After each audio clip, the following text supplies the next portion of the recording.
Hello everyone, नमस्ते अनि स्वागत छ हजुरहरूलाई हिमालय किचनमा। आज म हजुरहरूको लागि लिएर आएको छु एकदमै मिठो अन्डा अमलेट करीको रेसिपी।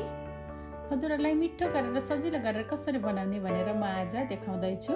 यसको लागि मैले यहाँ एउटा बललाई लिएको छु। यसमा मैले राखेँ अन्डा।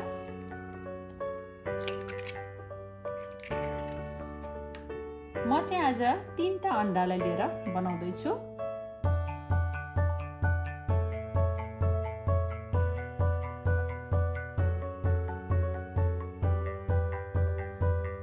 र अब मैले यसमा राखेँ थोरै नुन आफ्नो स्वाद अनुसार, थोरै हरियो धनियाँको पत्ता, थोरै मसिनो गरेर काटेको प्याज र मरिचको धुलो राख्दैछु म टस गरेर।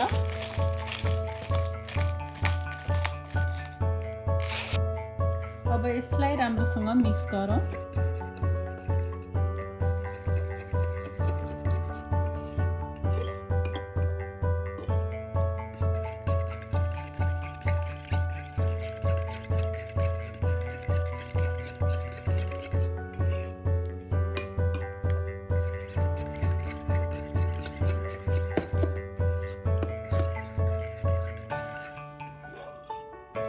अब यसलाई यसरी मिक्स गरिसकेपछि अब लागौँ स्टोभतिर।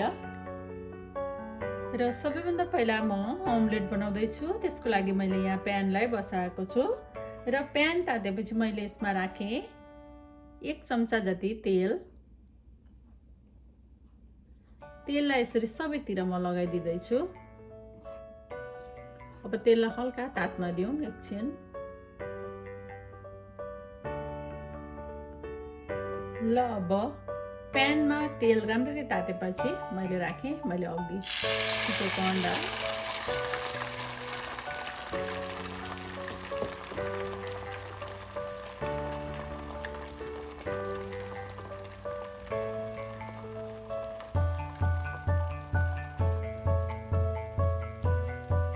ल अब म यसलाई बिस्तारै अर्को साइडमा फर्काउँदैछु।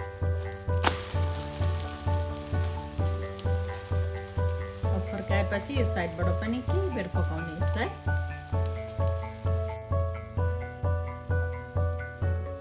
ल अब अमलेट राम्ररी दुवैतिरबाट पाकिसकेको छ।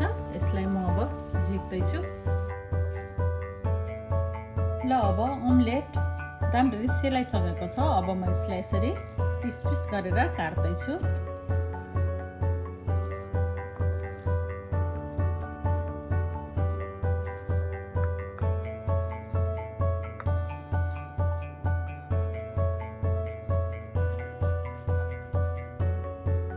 यसरी अमलेटलाई पिस पारेर काटिसकेपछि अब फेरि लागौँ स्टोभतिर।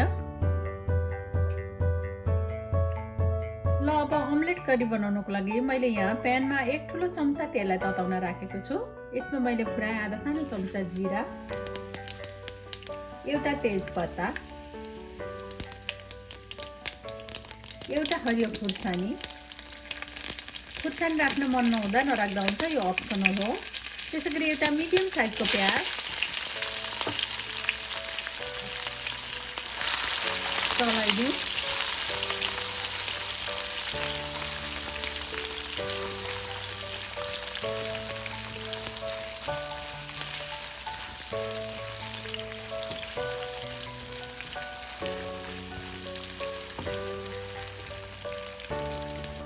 ल अब प्याज यतिको भएपछि मैले यसमा राखेँ 2टा मिडियम साइजको टमाटर। टमाटर राखेपछि नुन राखेँ मैले आफ्नो स्वाद अनुसार।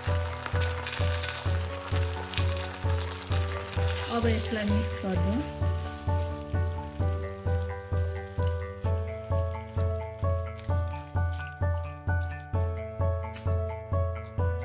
ल अब मैले यसमा राखेँ आधा सानो चम्चा बेसार, 1 सानो चम्चा काश्मिरी रातो खुर्सानीको धुलो। अब मिक्स गरिदिउँ।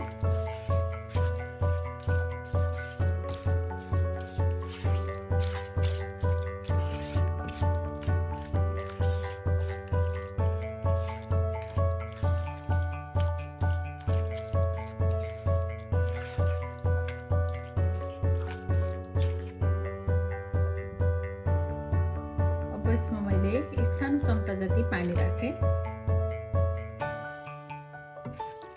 फेरि मिक्स गरिदिउँ।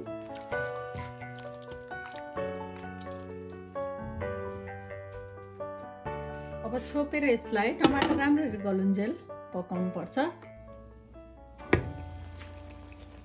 ल अब टमाटर राम्ररी गलिसकेको छ।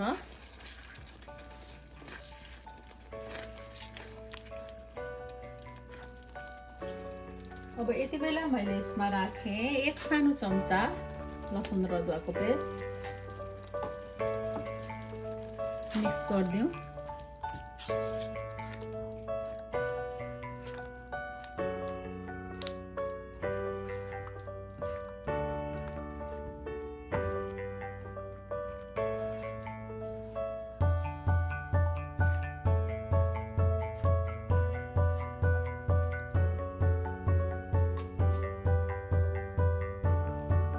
अब मैले यसमा राखेँ एक सानो चम्चा जिरा धनियाको पाउडर,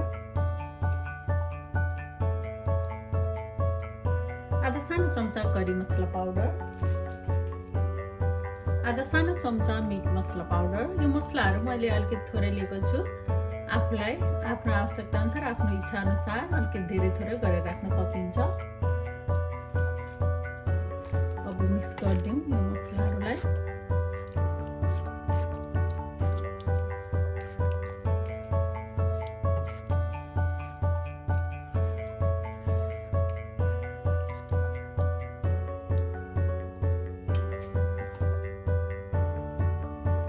मैले यसमा राखेँ 1 कप जति उमालेको पानी। यो ग्रेभी पनि आफ्नो इच्छा अनुसार पातलो बाक्लो बनाउन सकिन्छ। थोरै नुन थपे आफ्नो स्वाद अनुसार।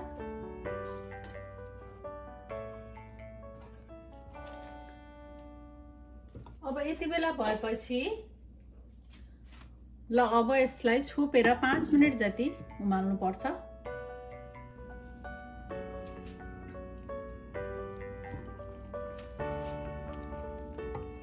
5 मिनेट जति यसलाई उमालेर पकाएपछि अब मैले यसमा राखेँ मैले अघि बनाएको अमलेट।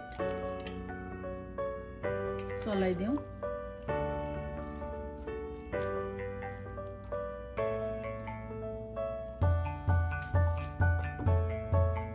अब मैले राखेँ काटेको हरियो धनियाको पत्ताहरू, 2 ठुलो चम्चा जति काटेको हरियो प्याज। चलाइदिउँ।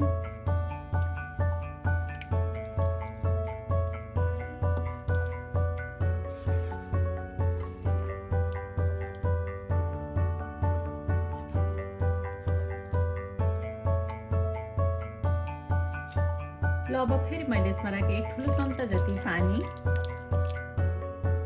अब चाहिँ यसलाई छोपेर 2-3 मिनेट जति पकाउनु पर्छ। यो अमलेट राखिसकेपछि चाहिँ हामीले धेरै बेर पकाउनु हुँदैन।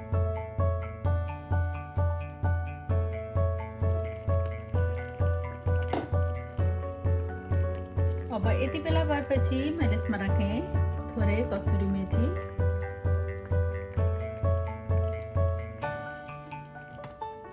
अब चलाइदिउँ।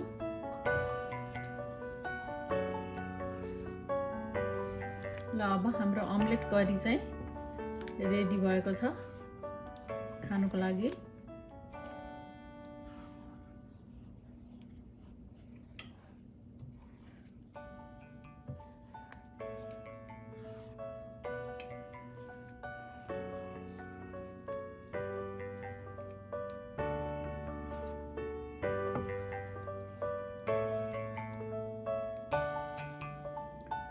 एकदमै मिठो अमलेट करी चाहिँ अब बनेर खानुको लागि रेडी भएको छ। हजुरहरू पनि यसै गरी अमलेट करी बनाएर खानालाई अवश्य पनि ट्राई गर्नु होला। एकदमै मिठो हुन्छ, सजिलो पनि हुन्छ यसरी बनाउँदा। हामीले अन्डा करी त धेरै प्रकारले बनाएर खान्छौँ, तर यसरी पनि बनाउँदाखेरि एउटा बेग्लै किसिमको टेस्ट हुन्छ, एकदमै मिठो हुन्छ। हस् त यो मिठो अमलेट करीको रेसिपी हजुरहरूलाई राम्रो लाग्यो भने हाम्रो भिडियोलाई लाइक, कमेन्ट, सेयर गरिदिनु होला। यस्तै रेसिपीहरूको लागि हाम्रो च्यानललाई सब्स्क्राइब पनि गरिदिनु होला। सब्स्क्राइब गरिसकेपछि नजिकै रहेको नोटिफिकेसन बेललाई पनि अवश्य पनि क्लिक गरिदिनु होला। फेरि पनि यस्तै मिठो परिकारको रेसिपी लिएर आउँदैन छु। हाम्रो भिडियो हेरिदिनु भएकोमा हजुरहरूलाई धेरै धेरै धन्यवाद।